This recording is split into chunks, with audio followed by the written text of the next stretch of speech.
What we're going to talk about is fluoride poisoning, and are we being tricked into another thalidomide issue? Last time when the public was forced to this kind of poison, the chemical companies waged out millions of dollars in damages.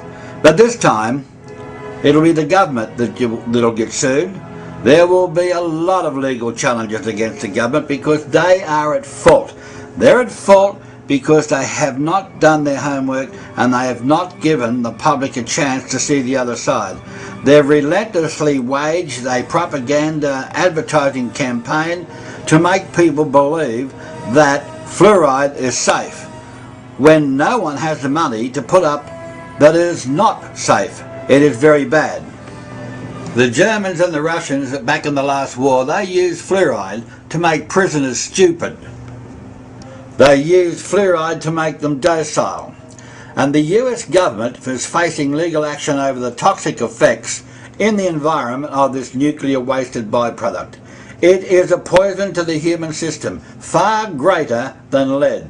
And to force people to drink poisoned water, this is treason. Please go into the search engines and do your own research. The government is grossly in error to force us to drink poison. Here's another report, and you can get lots of reports like this from the internet. Enamel mottling is strongly associated with the water fluoride level of the community water supply. About 32%, you see that? As high as 32% of the variation in the mottled enamel scores of subject children aged 7 to 12 was attributable to the community's water fluoride level. Manufacturers of toothpaste know, and they warn, there's enough fluoride in one tube to kill an infant.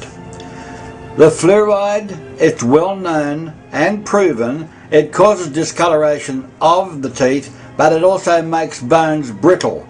This is a carcinogenic mineral poison. It's associated with cancer, and it also accumulates in the pineal gland, which is an important hormone control centre, where it wreaks considerable havoc.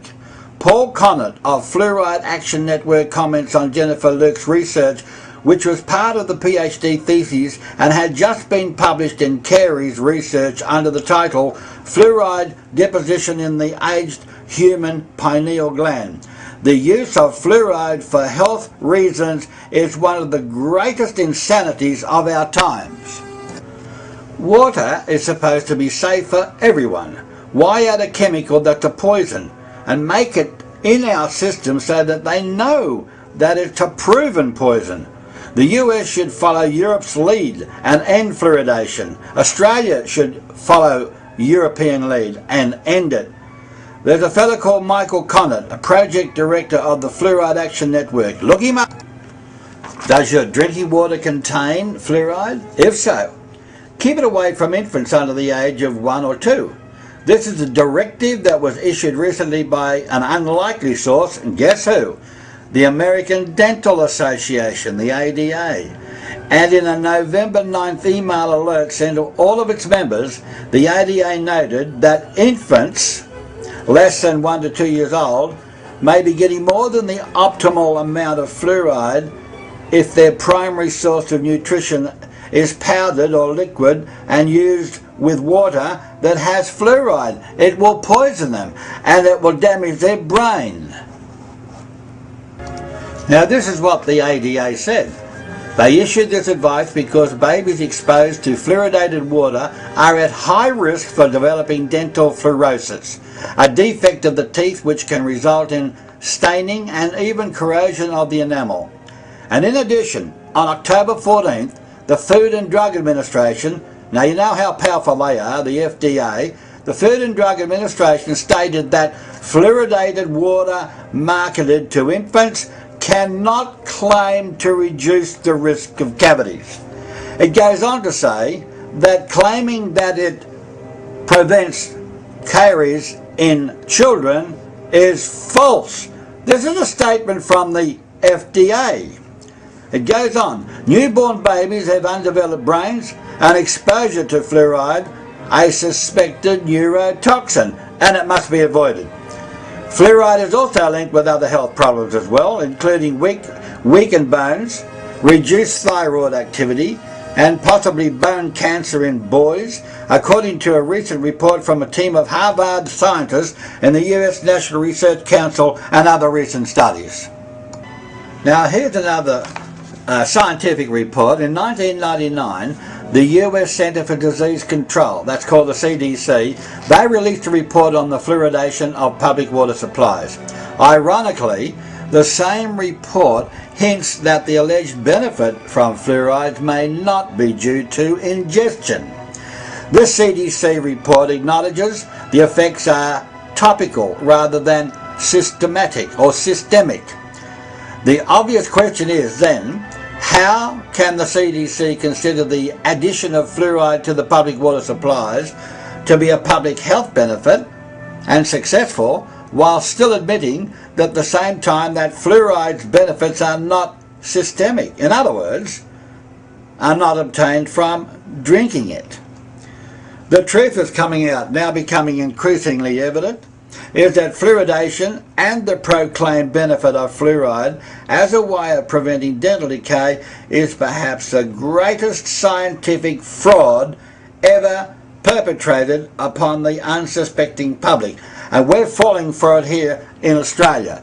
We have the chemical companies who die down, wait down for 4, 5, 6, 10 years and then come back again with so-called new evidence that it's a worthwhile chemical for you and I to drink as a poison. Well, you've just seen another evidence and report that shows that fluoride caused pitting in kids' teeth, and this particular town put the kids back on fresh water and they've had excellent health.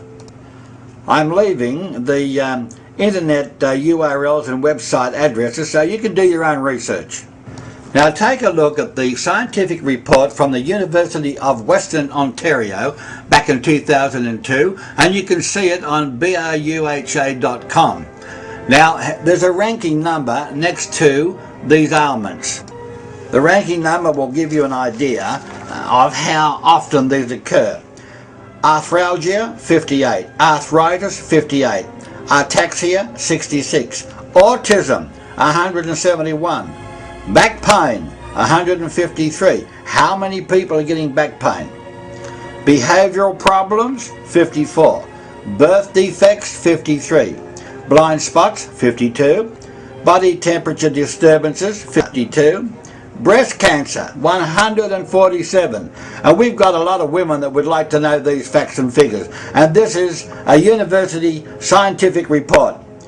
This is caused by fluoride, cachexia, wasting away disease, carpal tunnel syndrome, 52, cataract, 69, changing in blood pressure, 52, chest pains, 52, gallstones, 134. Don't forget, I'm reading you a scientific report, and our government should know more about this. So who is telling lies back there in the government? Who is the lobbying group on behalf of these chemical companies that want to make another $1 trillion at the expense of our health? I'll go further in this report. Thyroid dysfunction, which is iodine deficiency, abnormal sweating, 18, acne, 3, ADHD learning disorders, 7, allergies, 2, alopecia, hair loss, 18, Alzheimer's disease, 46, anaphylactic shock, 2, anemia, 15, cessation of breath, apnea, aortic calcification, 2, asthenia, weakness, 18, asthma, guess what, 129. And there's 2 more there that you can see on your screen. This is a scientific report of what fluoride does to your system. It is a poison. Let the governments be warned. They will have massive damages to pay out if they force people to drink this poison of fluoride.